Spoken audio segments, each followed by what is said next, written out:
Hi friends, today I am here to share a summary of a Dr. Faustus. A Dr. Faustus here is introduced by the chorus, whose role is to explain and facilitate a transition of the play. Here, the chorus explains that his story is not a sweeping tale of a warfare or a love at a court. It is a tale of a man of a lowly birth whose later year is raised by a kinsman while attending a school in a Wittenberg. The young man proves to be a brilliant religious scholar, but swollen with pride, turns away from traditional areas of study to explore necromancy or nearly black magic. As Foster's in his study, he pages through various subjects like logic, medicine, law, and religion. Dismissing them one by one, he turns at last to the book of magic. The power and authority promised by mastering this art appeals to Foster's.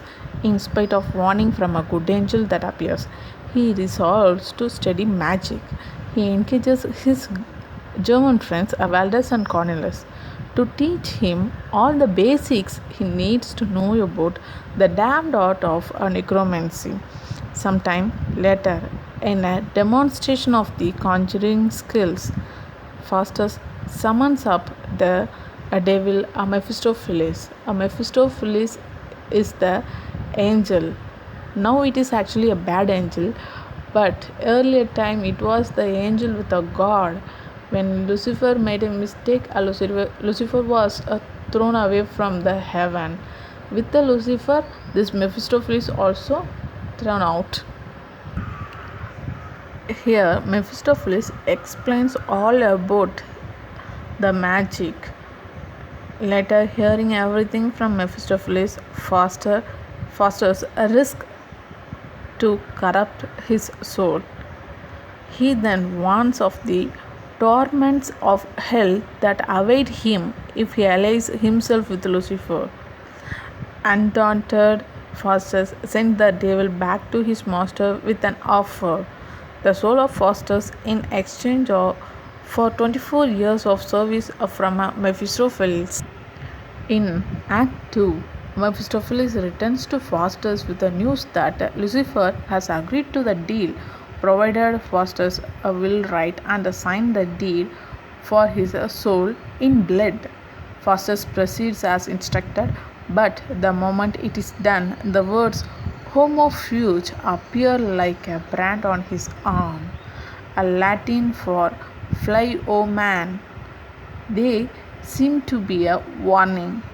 Unsettled, Faustus tries to imagine where he could run, certainly not to God, who would throw him into the hell for what he has done.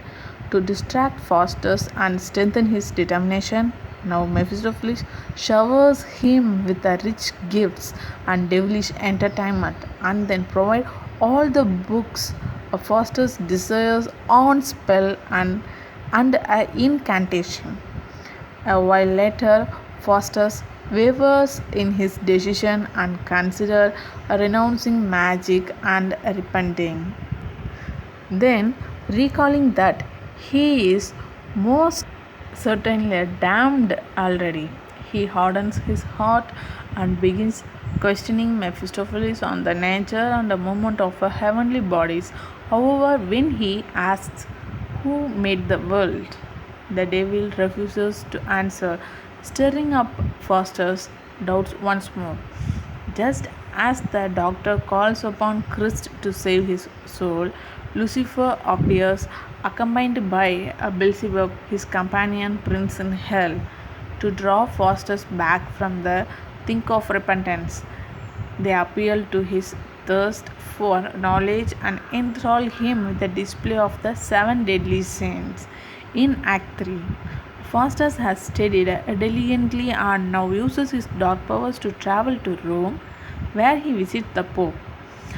Bidding Mephistopheles to make him invisible, he harshes the Pope as he entertains the guests, flinging fireworks among them, stealing the food and the drinks, and boxing the Pope's ears. In Act 4, in the years that follow, Faustus travels throughout Europe, appearing at the courts of kings and earning an impressive reputation for wit and knowledge of the arts. Eventually, Emperor Carolus V invites Faustus to his court and begs him to conjure up Alexander the Great. While the emperor is duly impressed by the feat, a knight mocks the Dr. Faustus' skill. In retaliation, Faustus gives him a pair of horns on his head, a sure sign that the knight might is cuckolded by his wife.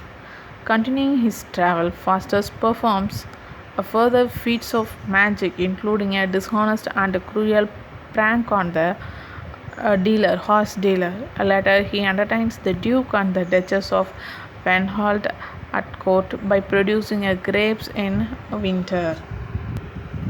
In Act 5, a Faustus is conjuring a beautiful Helena of Troy for a group of admiring scholars.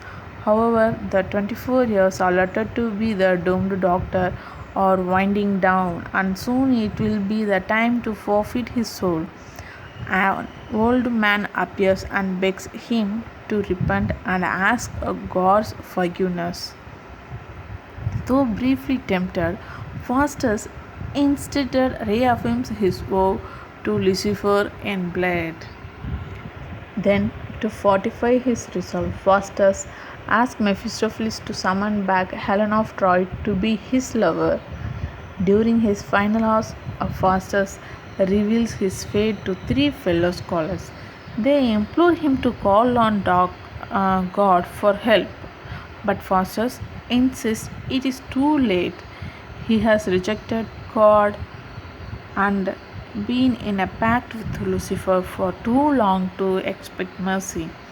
Faustus begs the scholars to leave him and want to be alone when the clock strikes 11. In mounting a terror and despair, Faustus begs Lucifer to spare him on the earth, to bury him and hide him from the wrath of God. But Faustus' destiny is fixed.